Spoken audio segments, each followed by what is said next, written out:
of domestic flights in Nigeria, the overwhelm of corpses in mortuaries in Rivers State, the evacuation of 172 Nigerians from Uganda, and 5 types of savings every individual should have to ensure financial freedom, independence.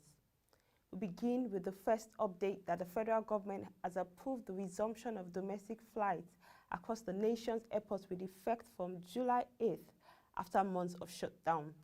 Minister of Aviation, Senator Hadi Sirika, who announced this yesterday, also disclosed that the flights will commence with the Nnamdi Azikiwe International Airport, Abuja, and the Murtala Mohammed International Airport, Lagos. In a statement issued late yesterday night by James Odaudu, Director, Public Affairs, Federal Minister of Aviation, the Port Harcourt, Owerri, and Maiduguri airports will reopen to flights on the 11th of July, while other airports across the country will join on the 15th of July. Passengers looking to travel out of the country will have to wait a bit longer as the dates for the restart of international flights into and out of the country will be announced later, the minister said. Senator Sirika thanks stakeholders in the aviation industry as well as the Nigerian public who have had to cope with the adverse effects of the flight suspension for their perseverance and cooperation in ensuring a successful return of operations at the nation's airports.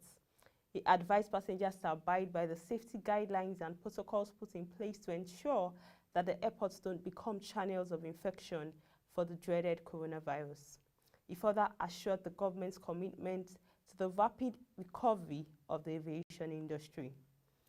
The Rivers State Coronavirus Interventions and Impact Monitoring Group COVID-19 Situation Room have expressed worry as mortuaries are overfilled with corpses whose burials are hindered by delay in securing new state government funeral approval.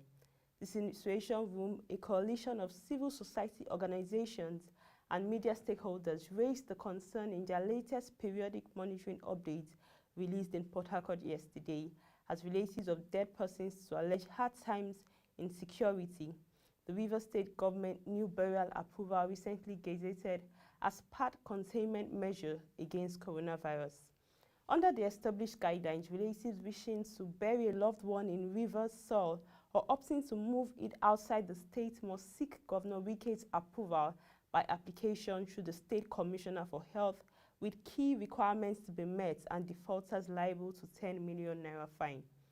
The Situation Room monitoring updates signed by the group's chairman and 5 others faulted the policy, which insists anybody wanting to organize a burial or other ceremonies must first get approval from the governor, stating the governor won't have a chance for such approvals with his busy schedules of office and should rather work out guidelines on how burial and sundry ceremonies should be conducted in line with NCDC rules, instead of stressing bereaved families with disease delaying in mortuaries while applying for clearance before burial.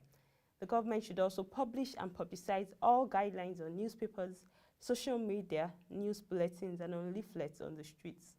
The Situation Room, however, commended Rivers government on some COVID-19 containment efforts, including establishment of isolation treatment centers, the training of health personnel, provision of free buses, awareness campaigns, and the containment of public places, among other interventions. Among perceived failures, the group condemned sabotage of Rivers' shut borders, rights abuses by security operatives, and the continued closure of markets, while calling on the state government to grant tax or levies waivers for commercial transporters, showing commitment to aggressive testing and for citizens to display compliance to the basic containment protocols. No fewer than 172 Nigerians evacuated from Uganda and Kenya arrived yesterday at the Nnamdi Azikiwe International Airport, Abuja. The Nigerians in Diaspora Commission, in a statement by Mr. Gabriel Odu of its Media, Public Relations and Protocol Unit, said the evacuees arrived through Air Peace Flight B777-200 from Nairobi, the Kenyan capital. According to Odu, some of the evacuees disembarked at the airport in Abuja and others proceeded to the Murtala Mohammed International Airport, Lagos. The exercise was put together by the Nigerians in Diaspora Commission in Nairobi, Kenya, in collaboration with the mission in Kampala, Uganda. All evacuees tested negative to COVID-19 and will now proceed on 14 days self-isolation as mandated by the NCDC and the Presidential Task Force on COVID-19. When you think of savings, it's easy to think of putting money aside for several purposes in one bulk. However, according to financial experts, when it comes to proper savings, there are several kinds of this form of financial discipline to ensure financial independence. These various types of savings are categorized based on the purposes they cater to, and it is important to have each one of them. First is the long-term savings. As the name implies, long-term savings serve long-term purposes and so usually last for a long period of time.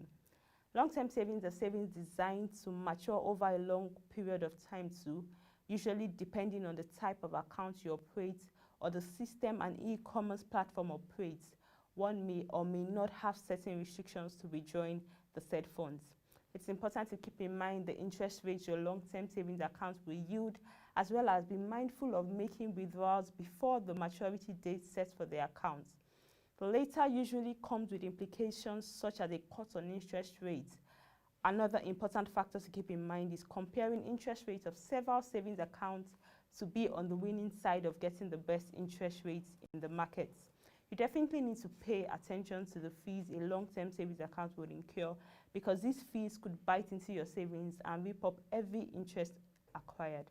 Second is the emergency fund. Just like the preceding type of savings, an emergency fund, as its name implies, is an account set up for emergency situations.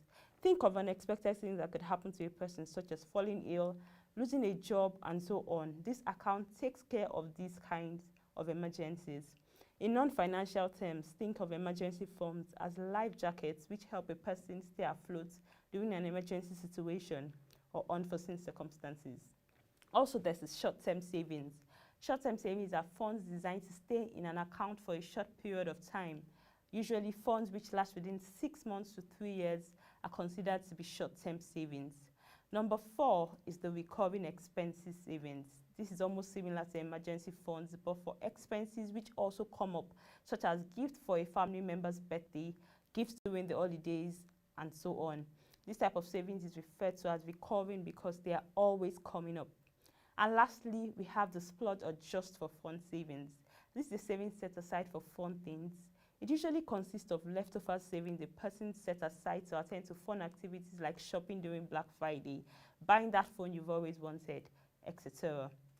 Remember that a general rule when saving is certain percentages of a person's income should be properly drafted out to go into these various types of savings. It's also important to know that savings is a habit which has to be cultivated and it improves over time. And that brings us to the end of today's edition of The Human Angle. You can send in your videos and pictures to news@proshareng.com or programs@proshareng.com and let's share your experience and views. Visit our website www.proshareng.com to get more updates from our news stories and videos. Also follow us on our social media platforms shown on the screen for further updates on our market reports. Till tomorrow, thank you for watching and bye for now.